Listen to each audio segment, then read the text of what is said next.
Hello everyone, कैसे हो आप सब। एक बार पुनः स्वागत है आप सभी का हमारे अपने YouTube channel A to Z biology classes पर। देखिए आज की इस वीडियो में हम देखेंगे क्लास 12 बायोलॉजी एनसीईआरटी चैप्टर 4 के। देखिए यहाँ पे आज एक इंपॉर्टेंट क्वेश्चन देखेंगे जिसमें कि दो महत्वपूर्ण डिफरेंस हैं। यानी सबसे पहले जो हम डिफरेंस देखेंगे वो है जीन प्ररूप व लक्षण प्ररूप, यानी कि जीनोटाइप व फिनोटाइप के मध्य अंतर। वहीं जो दूसरा डिफरेंस हम देखेंगे वो हम देखेंगे समयुग्मजीव व विषमयुग्मजीव के मध्य।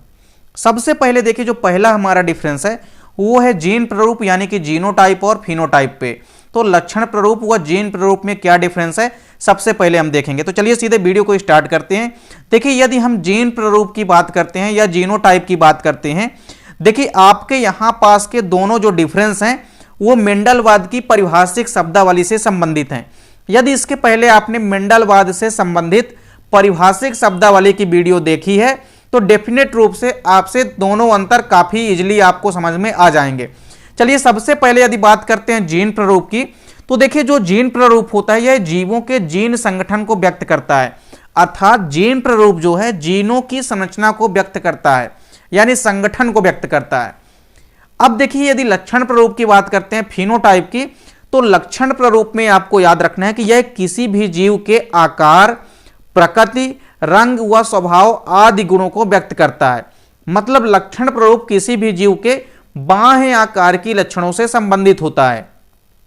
दूसरा डिफरेंस देखिए क्या है कि समान प्रकार के जीनोटाइप वाले जीवों के फिनोटाइप अथवा लक्षण प्ररूप भिन्न हो सकते हैं। यदि देखिए जीनोटाइप जो है समान है फिर भी उनके लक्षण प्ररूप जो है भिन्न हो सकते हैं। वहीं यदि हम बात करते हैं लक्षण प्ररूप की, तो देखिए समान फिनोटाइप वाले जीवों के जीनोटाइप अथवा जीन प्ररूप भी भिन्न हो सकते हैं। देखिए यदि लक्षण एक ही है लेकिन फिर भी उसके जीन संगठन यानी कि जीनोटाइप जो है अलग अलग प्रकार के हो सकते हैं। तीसरा डिफरेंस देखिए क्या है कि जीन प्ररूप जो है बेसिकली इसका अध्ययन करके जनकों के बारे में भी जानकारी प्राप्त की जा सकती है, यानी पेरेंट्स के बारे में भी जानकारी प्राप्त की जा सकती है। वहीं लक्षण प्ररूप के आधार पर हम जनकों के बारे में जानकारी प्राप्त नहीं कर सकते हैं, क्योंकि जीन प्ररूप देखिए जीनों के संगठन से है। अब जीनों के संगठन से हम पता लगा सकते हैं कि इनके पूर्वजों में कैसा रहा होगा। तो हम यहाँ पे जो जीन प्ररूप हैं इनका अध्ययन करके जनकों के बारे में भी जानकारी प्राप्त कर सकते हैं, लेकिन जो लक्षण प्ररूप है इनके आधार पर हम किसी भी प्रकार की जानकारी जनकों के बारे में प्राप्त नहीं कर सकते हैं। इसके बाद देखिए चौथा हमारा डिफरेंस है कि यह वातावरण द्वारा प्रभावित होता है। जो जीन प्ररूप होता है यह इन्वायरमेंट के द्वारा इफेक्टिव होता है, यानी कि प्रभावित हो जाता है। वहीं यदि हम बात करते हैं लक्षण प्ररूप की, तो यह वातावरण के द्वारा प्रभावित नहीं होते हैं। पांचवा डिफरेंस देखिए क्या है कि किसी भी जीव का जो जीन प्ररूप होता है वो जीवन पर्यंत एक समान बना रहता है। किसी भी जीव के यदि जीनों का संगठन है तो जब तक वह व्यक्ति जीवित रहेगा उसके जीवन पर्यंत तक उसके अंदर एक ही प्रकार का जीन प्ररूप होगा। वहीं यदि हम बात करते हैं लक्षण प्ररूप की, तो देखिए वातावरण में यदि बदलाव आता है, मतलब यदि कभी अचानक प्रतिकूल परिस्थितियां यदि आ जाए तो ऐसे में वातावरण के बदलाव के कारण लक्षण प्ररूप यानी कि बाह्य आकार की लक्षण में बदलाव होना संभव है। तो इनमें बदलाव हो सकता है, लेकिन जीन प्ररूप में किसी भी प्रकार से जीनों के संगठन में बदलाव नहीं होता है। इसके बाद देखिए दूसरा डिफरेंस है समयुग्मजीव व विषमयुग्मजीव पौधों के मध्य अंतर। देखिए समयुग्मजीव यानी कि होमोजाइगस इसको कहते हैं। समयुग्मजीव का मतलब होता है कि इसमें एक ही कारक अर्थात जीन के लिए जो दोनों युग्म विकल्पी होंगे, यानी जो दोनों एलील होंगे वो एक समान होते हैं। जैसे यहां पे आप देख सकते हैं कि यदि हम कोई लंबा पौधा लेते हैं तो उसके लिए जो हम दोनों जीन लेंगे वो कैपिटल टी है, यानी एक समान है। वहीं यदि हम बौने पौधों के लिए लेते हैं तो यहाँ पे स्मॉल टी ये भी एक समान है।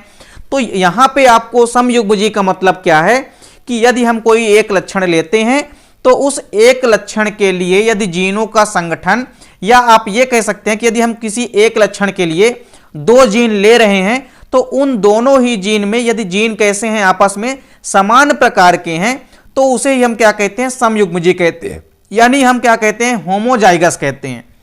वहीं यदि हम बात करते हैं विषमयुग्मजीव की यानी कि हेटेरोजाइगस की, तो देखिए हेटेरोजाइगस का मतलब क्या होता है कि इसमें यदि हम कोई एक कारक या लक्षण ले रहे हैं तो उस एक लक्षण के लिए हम जो दोनों जीन या एलील लेंगे वो आपस में अलग अलग प्रकार के होते हैं। सपोज करिए एक हमने कैपिटल टी ले लिया और एक हमने क्या ले लिया, स्मॉल टी ले लिया, तो ये विषम युग्मजीय अवस्था है, अर्थात हमने एक लक्षण के लिए जो दोनों जीन लिए हैं वो अलग अलग प्रकार के हैं। तो इस प्रकार की कंडीशन को हम क्या कहते हैं, विषम युग्मजीय यानी कि हेटेरोजाइगस कहते हैं। दूसरा महत्वपूर्ण डिफरेंस देखिए क्या है कि जनन के समय एक ही प्रकार के युग्मक बनते हैं। यदि हम बात करते हैं होमोजाइगस की, तो होमोजाइगस के माध्यम से जब जनन की क्रिया होगी तो जनन के समय आपको याद रखना है कि केवल और केवल एक ही प्रकार के युग्मक यानी कि गैमेट का फॉर्मेशन होता है। वहीं यदि हम बात करते हैं विषम युग्मजीय यानी कि हेटेरोजाइगस की, तो इनमें दो अलग अलग प्रकार के युग्मक यानी कि गैमेट का निर्माण होता है। तीसरा महत्वपूर्ण डिफरेंस देखिए क्या है कि इन समयुग्मजीय पौधों की यदि हम बात करें तो इन समयुग्मजीय पौधों में जब हम स्वपरागण की क्रिया कराते हैं या आप ऐसा भी कह सकते हैं कि हम अंतः प्रजनन कराते हैं, तब संतति जो होती है वह जनकों के समलक्षणी या समजीनी प्रकार की होती है। मतलब यदि समयुग्मजीय पौधों के मध्य हम स्वपरागण कराएंगे तो उससे जो हमें संतति प्राप्त होती है वो जनकों के लक्षणों के समान ही होती है या समजीनी प्रकार की होती है।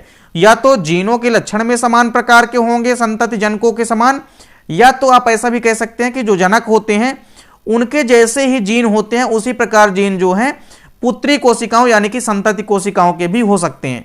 वहीं यदि हम बात करते हैं विषम युग्मजीय की, तो इसमें स्वपरागण यदि होता है तो संतति में जो प्रभावी व अप्रभावी दोनों विपर्यायी लक्षण जो है संततियों में व्यक्त हो सकते हैं।